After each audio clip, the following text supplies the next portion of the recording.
So Becky, thank you and welcome. Thanks for joining me today. I really appreciate this. I have to tell you that when you and I spoke a year ago about the Angel Project, I was absolutely gobsmacked because I did not know about complex care patients in a hospital. I did not know about long-term stays. I wasn't aware of the necessities and the needs that these people have on a monthly care basis, and the fact that there isn't funding for this. So I have to tell you, that's where I'm coming to this interview today. And I am quite anxious for you to be able to share the story of the Angel Project with our listeners, because I think I'm not the only one who doesn't know about this, the people that this organization helps. So, Becky, share with us how you got started with it and what the Angel Project is and how it got started. And let's talk about who these folks are and how we can all help. Yeah, sure. So your reaction is very common. Most people don't realize that it exists. And I've even come across a few people where I will explain it to them and they'll say, this is in the US, right? And I say, no, actually, this is right here at home in Canada. So it was founded by a woman named Lisette Kingo, and she is just the heart and soul of the whole operation. She happened to be in the hospital at Parkwood to pick up her sister-in-law one night. Her sister-in-law worked there and she needed a ride home. And while she was waiting for her, she got into a conversation with a patient.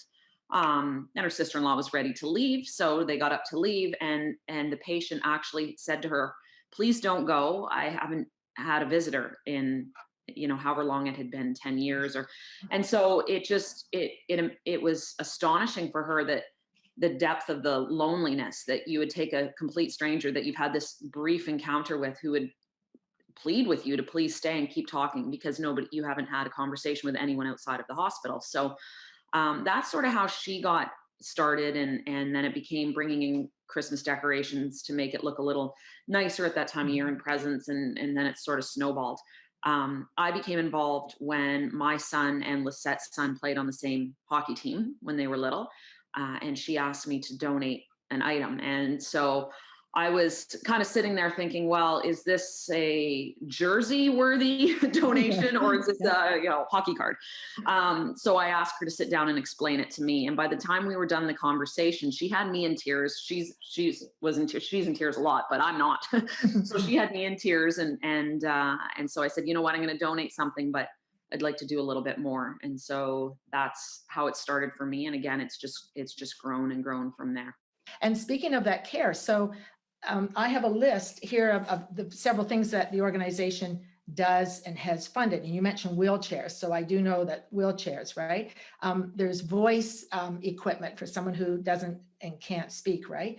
The smart boards for patients to use. So there's those kind of things. But then it also drills right down to personal care items, right? Like shampoos and deodorant and shaving equipment, et cetera. Like, so the need is really on that kind of a deep dive level, isn't it? Like, it's, when you think about that, I guess we just all assume that that's taken care of in the hospital, but it's not a hotel, it's a hospital, right? So that stuff and when you think about it, I guess as we're patients, we bring our own kits in with all that, right? And you forget about that too. And most of us maybe haven't been in the hospital for an extended period of time. I've been there to have kids and that's it. And then you're out. And so we don't maybe think about it. And if you are in there with a grandparent or parent or someone, you probably don't think twice about the fact that you bring them what they need. So for people that don't have that, and again, then they don't have the funds, they don't have the little things like a razor, right? Or shaving cream or shampoo or things like that. And so we actually do a big drive around Christmas time, and we give the patients a bag of all those comfort care items. So, and then we give boxes of it to the hospitals to have sort of in their storage closet so they can dole it out as needed. And even now, especially now, they're worked so hard that, if we can do little things like that to maybe make their lives a little bit easier, make it easier for them when they're dealing with the patients, then it all helps. Because there's certainly not an abundance of nurses in the hospital. We could use more. And then given the crisis that we're under, their work it's loaded up. So, but yeah, we do rely on having good relationships within hospitals. Right. And Becky, let's talk about the patients for a moment, because obviously I think it helps to inspire people to help when they get a bit more of a sense of who that person is, right? So what sort of ages do you find you're helping as far as the patients go? And tell us a bit more of, from your experience of who these folks are. It's a range. So we actually just helped a gentleman in London get home, and he had had an accident, left him in a wheelchair, and so it's expensive to re-equip a house or an apartment so that you can move home. So we just helped him, and he was quite young. He was late 20s, early 30s. Some of our patients are older; they've had strokes. So it really is a broad range. We had one gentleman, and you talk about the smart boards and the computers that will help them to speak, who had been in his hospital bed for years, and they didn't really even realize, I think, that anything was going on cognitively, because he had limited movement in one thumb, and that was about it. He couldn't speak, couldn't eat, couldn't drink. So we had the funds to donate to get him this speaking board, and it was unbelievable once he had that ability to communicate again. Inside of this shell of a man was an emotional, intelligent, a very funny individual, but he'd been trapped. And so that's all he needed to completely change his life.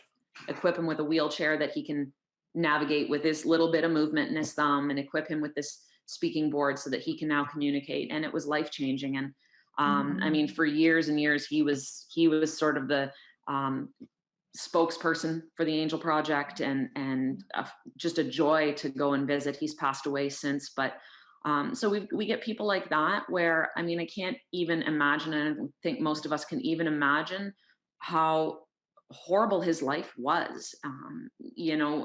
Not being trapped inside your own body and not being able to communicate. So, we have people like that. We have a gentleman right now who's actually joined our board of directors, who had some health issues, and he was in hospital, and again, needed help re-equipping his house so that he could move home to his wife and two small children. And it's tough, right? Because he's obviously not working because of his health problems, and she's trying to work, manage the kids, the whole thing.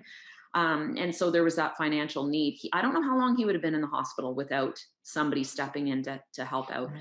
So we were able to provide that help. He's gotten home to live with to be with his wife and his two small kids, which I can't imagine how unbelievable that would be. And now he wants to give back. He's joined our board, and he's just amazing. And that's wonderful, because he has this lived experience, right? So he will bring even a different perspective to the table, I'm quite sure, right? With what he knew, what he experienced inside, right? So